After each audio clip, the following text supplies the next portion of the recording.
you're welcome to this week's edition of The Magnate. Remember, by now, you know that The Magnate is a program that we bring in the veterans, the magnates, the business mogul, to add value to the growing businesses. We call it mentoring on television, and you also call it lending a voice to business growth. Today, we have a personality that has several parts. In fact, he's added value to several fields of endeavor. What am I talking about?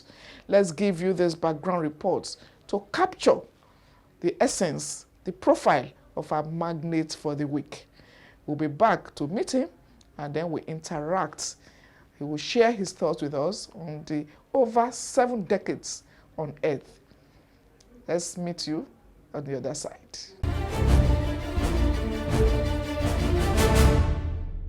Professor Razaki Afolabi Lasisi, better known as Fola Lasisi, was born on the 23rd February 1943 in Odonshelu, Alaro, near Ijebu-Ode in the Ijebu Northeast local government area of Ogun State. He attended Yaba Technical Institute for secondary education, where he finished with distinction in June 1962. He was awarded the African Scholarship Program of American Universities in July 1963 to University of Washington.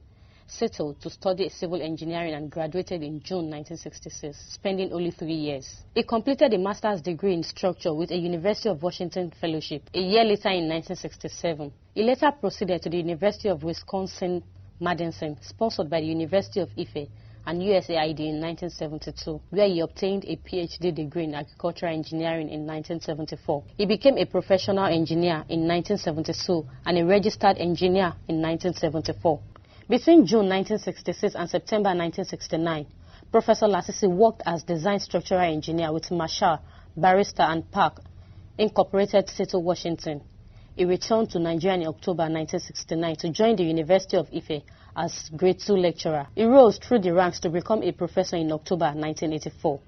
At Ife, he was an acting head of department between 1977 and 1981. Served in many committees, especially those involved in the development of the campus. He was a member of the committee that developed the agriculture and civil engineering programs. He was chairman OA University Consultancy Services between 1989 to 1992. He has served on national committees on Code of Practice for Engineering, Code of Design for Highways, the Nigerian Standard Organization, Special Demolition Program for Large Structures in Lagos, etc. He has been chairman of Ogun State Agricultural Development Corporation, a member of Council of Federal Polytechnic Ilaro, and currently a council member of the Nigerian Institute of Management. Professor Lasisi was the pioneer vice chancellor of the University of Uyo, Akwa Ibom State for 2 terms between 1991 to 2000. He was also the pioneer vice chancellor of Crescent University, Abeokuta, between 2000 to 2007. He was chairman, Committee of Vice Chancellor of Nigerian Universities between 1996 to 1997. He is a fellow of various professional bodies, including Nigerian Society of Engineers, American Society of Civil Engineers, Nigerian Institute of Agricultural Engineers, and the Nigerian Academy of Engineering, in addition to membership of others.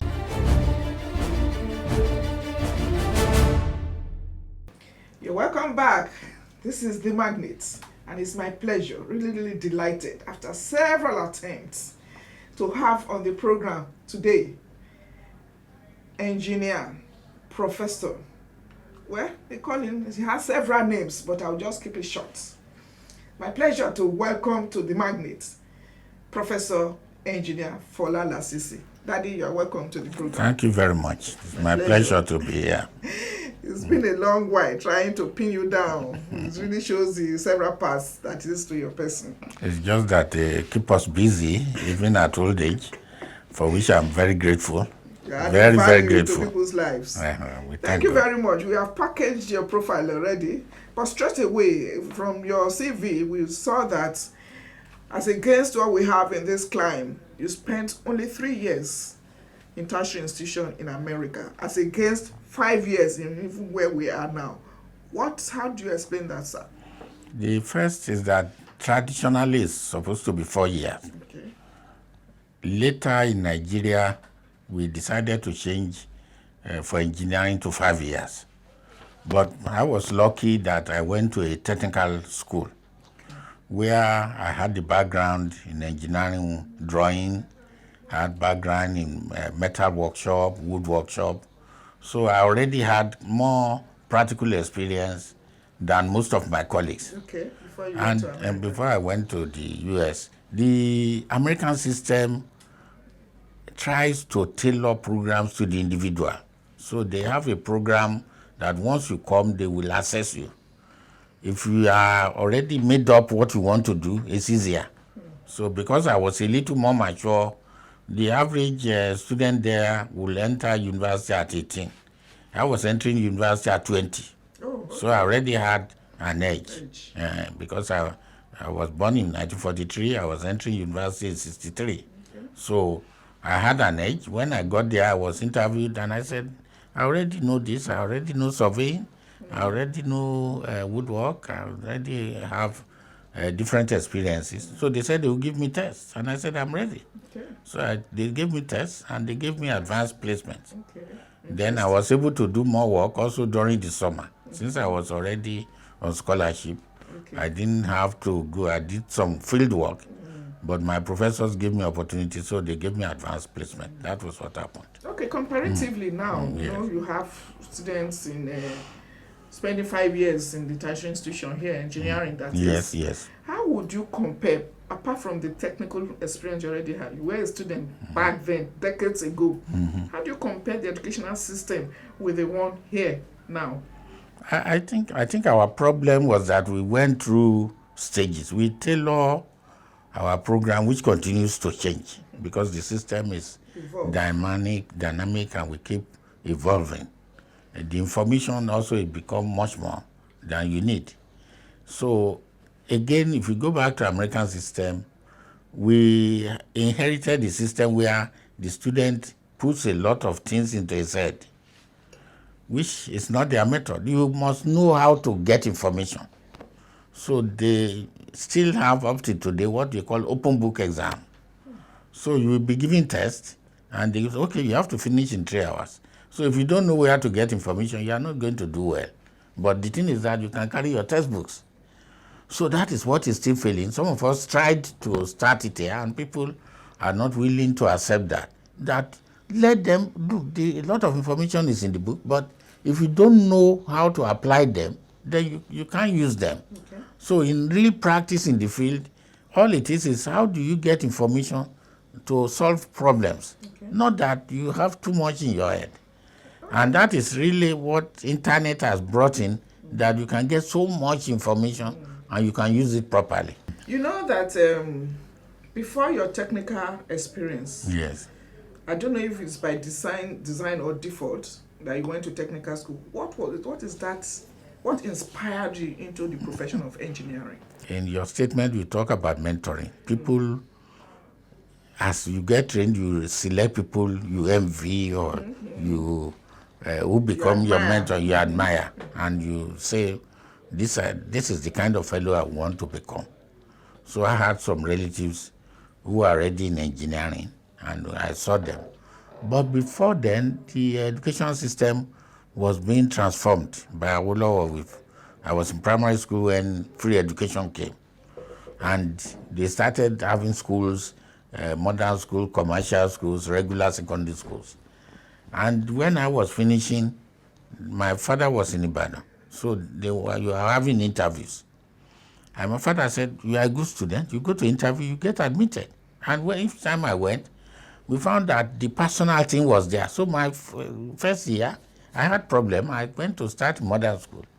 And I had to withdraw because I said I wasn't learning anything. That's how I decided that I needed something, and an uncle recommended that there is a special school and you have to go to it's a national thing. You go to exam, and we have people from everywhere, and that affected me totally. Immediately after your degree program, you went ahead to also get the second degree, which is master's. Yes.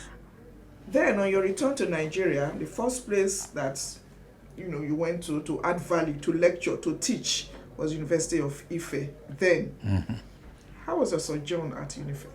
Okay, before then was that after I finished, right from undergraduate, I was doing work with my professor. So I had some... As in America? In America. I had the field experience.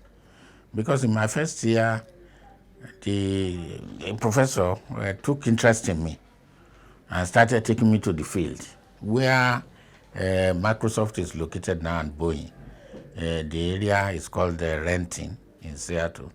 The area was being opened up for industrial development, and we were putting in the infrastructure. So I got involved. And by my first year, I earned enough money that I even owned my own car. My first year as an undergraduate student, yes. As an undergraduate? Yes, in my first year, in 1964, May 17, 1964. Back there in America? In America, I had my own car through my help of my professor. So I was going to the field.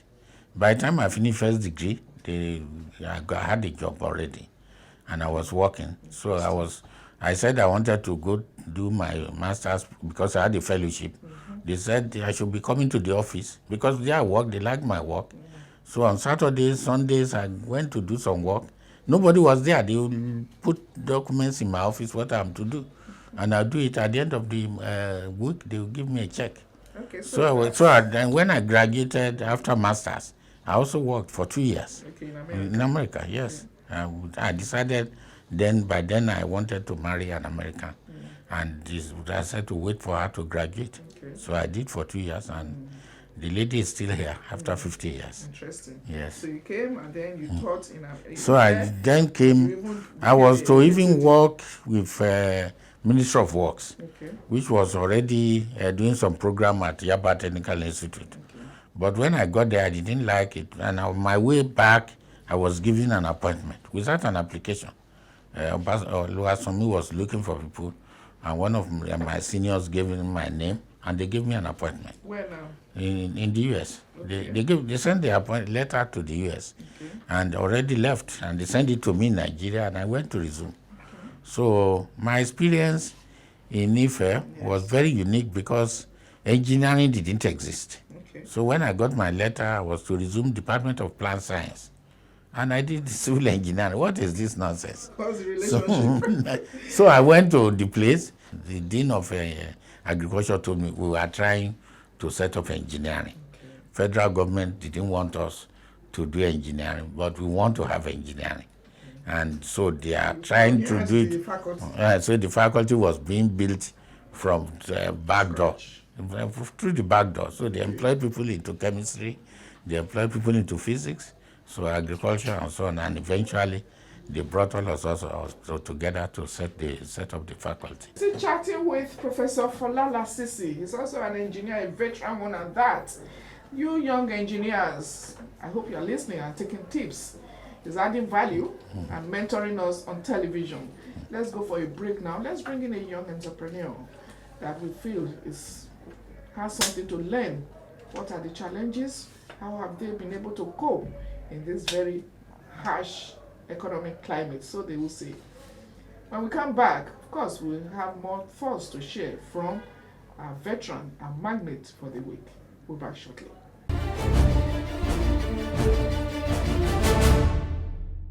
Cake making and sugar crafts. I have a passion for baking, which I learned a long time ago. So that's why I found myself baking. Yeah, I do it to make money. I started as a hobby. With time, I now started making money on it. It's a side hustle which my GMD always encourages, that everyone should have a side hustle that will bring in money apart from your salary so that you can use it to offset some other bills. Yes. We are actually teaching how to bake cakes. We are starting with cake because it's cake and sugar craft. Today is for cakes. Tomorrow we start with sugar craft. Introduction into sugar craft. We've already started with our cake. We've mixed our cake. This is called marble cake. This is what we want to do coconut cake next. So we have started with this. There are different techniques in making cakes. Like I told them today, some people, they have a particular technique they use. I have my own technique I use. So by doing that, when they follow this consistently with determination, because I told them it's not something you learn in one day. It's a continuous process. You have to learn, continue training yourself, continue building yourself. By doing that, there's no how you will stand out. You will always stand out from your other equals. It's just my passion that worked for me. It's because I loved what I'm doing. I love it. I love baking. So it works for me. If you don't love it, if you don't have a passion, I advise them before starting. It should not end here. If you want to go further, please contact me. It should not end here. Everybody do birthdays every day. People do birthdays every day. People do anniversary every day. They do different types of function every day. There's no how. They will do cake. They need cake. So there's a market for everybody.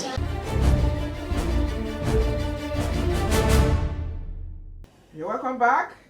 The program is The Magnate, where we have the veterans lending a voice to the growth of our business. And of course, also mentoring on television. We've been sharing thoughts with Professor Engineer Fola Lasisi. Thank you very much for adding value. Thank you very much. Thank you. Okay, now you built the Faculty of Engineering in Ife from the scratch, and then you rose, you were there adding value until you even became the HOD and spent several years. But besides even being in the Faculty of Engineering, you were doing a lot of structural work, building, and yes. Can you share that, combining lecturing, structural engineering, yes. and there's so much? What happened was that because of my practical exposure in the US, Yes. I really already had an idea of seeing my influence on a built-up system. So after my first year, I contacted my head of department that I'm not excited with the kind of thing I was doing. First of all, engineering had not taken off, but we had prepared some things. Then we were asked by Faculty of Agriculture to give some service course, general engineering to students in agriculture. So I gave some of those lectures, and our heads of department used to come and sit behind the lecture to see whether we are doing it properly, which was very nice. We try to do it these days, and lecturers don't want it, which is unfortunate, because it gives you to put you on your toes. But the thing is that I felt I wasn't being, no contentment, no fulfillment. So I complained to Professor Adebola, Professor Sonny, Professor Williams. Those were the senior people then.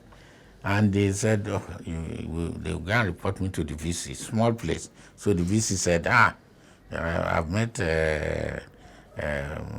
Lasisi, so he should come with his wife to come and eat dinner in my house. So I went to the VC's lodge with my wife, and we ate, and he said, look, what is your problem? And I told him. He said, you can do it here. You can get fulfilled. So you will create a new area. That will be good. So, and so I settled down, but you must go back and get your PhD. So they then sent me back to United States for the PhD. And yes. you stayed in Ife after the PhD doctoral program. I came back. So you stayed in Ife until you were even given a professor. That's Yes. when you got your professor. Yes, yes. Okay, so how were you able to now traverse between Ife and Lagos, because you were doing a lot of work? Yes, once they agreed that I could do that, I decided that the place where I could have impact is Lagos. So I linked up with consulting firms. There was even a time I wanted to take a job with Kilpatrick's consulting firm, but I found that again becomes monotonous. So this idea of mixing it was exciting, and I found that the students were enjoying my teaching when I teach them, and I tell them the things I see on the field, and I show them drawing. And they come to my houses, they see drawing boards, I'm doing drawing myself. I felt that I was doing something that is unique and very exciting. So I settled down. Okay. But after a while, I was getting carried away because some of the people that were behind me were doing more publications. I was doing my research and so on, but you cannot be focused. So some of the senior people told me, what are you doing? You're already a senior lecturer, but you are not producing enough papers to become professor. I said, who told you I want to become a professor? Who even told you that I was going to even go to a university? So that I've been lucky. I've had this education and I'm happy. They said, you're happy, you are getting a lot because you are making some money. I said, I'm not making a lot of money, but I'm making more money. But you see, I was doing better than most of the lecturers. By the time they were talking, I was able to buy a new Mercedes, cash down. I went to US with my wife, saw an advertisement for a Mercedes, and I just paid for it and was delivered. So I got carried away as a young person. And there's those people that called me back, look, sit down and go and do your research so that you can become a professor. So I said, how do you do it? So I took a sabbatical leave, went back to US. And by the time I came back, even that year, I became a professor. Interesting. In 1 year. Congratulations, We thank God. Yeah. Now, at the beginning, I said you have several paths to you. Yes. How did you now delve into agriculture again? I will now have agri-engineering. Very interesting, because the head of agricultural engineering was a civil engineer in the US, Professor Witzel. So once I joined, they said the kind of things I will have will be unique, combining some aspects of civil engineering to agriculture, which he then identified, look, in agriculture in the rural area, you have houses, you have roads, you are going to have special buildings for animals. These are things I never thought about before. You have for sheep and goat, even for poultry, for different types of animals, for piggery, special housing. So he then insisted I should do my PhD in agricultural engineering. But when I got back to Wisconsin, Madison, I found that I needed to be in 2 departments. So I was both in civil and agriculture. I had offices. I was very privileged. So I had my office in both departments. And I was doing it. Then I took interest in wood, which I did my research on, which is also prevalent in our environment. So by the time I got back, I was doing buildings in town. I was doing buildings in the rural area. I was doing buildings for animals. So I was able to do all this, and just opened up a new vista for me that I felt things. And some of the students I tried initially to convince to do it, they were feeling inferior. I said, I don't feel inferior. You do things that your heart in and you enjoy it. You won't be inferior to anybody. So it's later that, so the few who joined me, I enjoy now. We have produced many professors, and they are so happy that they follow. But initially, some of them were thinking they, either in agricultural engineering or in civil, that they feel inferior. I said, no, I never felt so. Some try to give the impression that Lasisi is inferior to them. Is he a civil engineer? Is he agricultural? In the end, I became their bosses. I became superior to them. That's God's work. Particularly, let's focus now on engineering. Later we'll talk about the agriculture that is even the mantra of the present federal government. Yes. Of, gradually shifting away from the mono. I think when you saw me, we were talking about agriculture. Yes. Now, current. Yes. Those days when I was in service, most people, if you don't have current, if you don't pass your current exam, you will not be promoted. Tell us a bit, for those who don't know, tell us a bit about it. Current is a registration body, and it is a legal thing if you are ever going to practice either in teaching or in the field. So current is set up in the American system where you separate the association in the profession from the registration. In Britain, it's combined. You will have the society and it becomes chartered. So it becomes legal. If you are a member of a British institution of civil engineers, you are automatically chartered before you get there. But in Nigeria, you belong to your association, Nigerian Society of Civil Engineers. You have divisions: civil, electrical, aeronautical, marine, so many divisions. So you belong. Then you must register with current. And all current does is found that you have proper foundation. They will check your institution. Did you go to an institution that is approved? Once that is checked, and then they'll give you some tests of practical experience that relates to your thing, to your area. Once you pass that, you register, and then you pay some fees for continuing. So registration is so crucial. In fact, our own academy, being the apex body that looks at how, for older people, how can we help the society in our profession? We were working with both the society, Nigerian Society of Engineers, and CORE, to say that we need to move this profession forward the way we are doing and fighting each other, it's not good for the country.